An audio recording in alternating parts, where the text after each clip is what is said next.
Something I learned recently that blew my mind was that there are 60,000 songs uploaded to Spotify every day. The vast majority of music uploaded to Spotify is never listened to even once, simply exists unheard, like, trees in the forest that fall, way out in nature.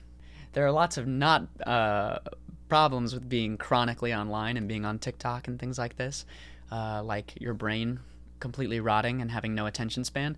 But one of the benefits is that my For You page is so curated that I see a lot of songwriters and musicians who don't have big followings. They just, like, their videos have 100 likes or 50 likes or 10 likes.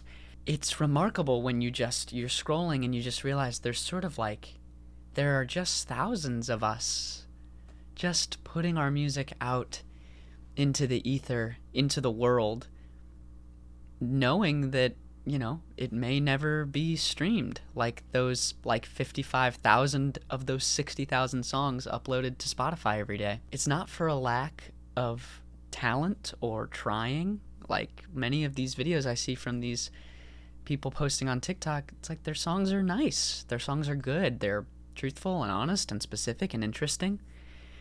But they're just unknown. And the transition between unknown and known is this massive barrier. I guess this is on my mind because I am reaching what feels like the last couple weeks of the recording process, which means my mind is very slowly starting to shift into the promotion process. I have to start thinking about making TikTok videos and Instagram videos and vlogs. And when you have something, when you've made it, for the last 4 months I've been making this record, and before it reaches other people, it's essentially perfect because it's exactly how you want it to be, within reason. Maybe you wished your voice was a little silkier, or your guitar tone was a little something, or your microphone was a little more high quality, or whatever you might wish, but at the core you had control over everything. And then I am basically scared, like I'm gonna post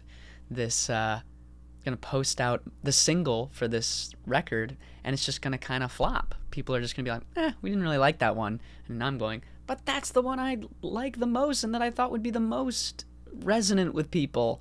You really have no control. And as someone who's had a tiny bit of internet success, not as much as many others, but as someone who's had a tiny bit, I still have basically no idea what is going to go and thrive on the internet versus what is going to flop and be largely ignored. There are trends of things that make sense, but you never know what's going to end up elevated or for what reason. This last week, I really cracked open 2 arrangements on the song. One is for the first song on the record. It's called I'll Never Be Sad Again. I believe that the first song of a record is a cool opportunity to establish what the record is about and the themes. So I really feel like this song is doing that in a way that's really fun, and the guitar arrangement is super cool. I got to use all sorts of weird instruments. I got to borrow my friend Olivia Klugman's Mando guitar, and I was using this Gibson guitar, but I put a sponge in the under the strings, so it gave it this really plucky kind of thing that's pretty cool.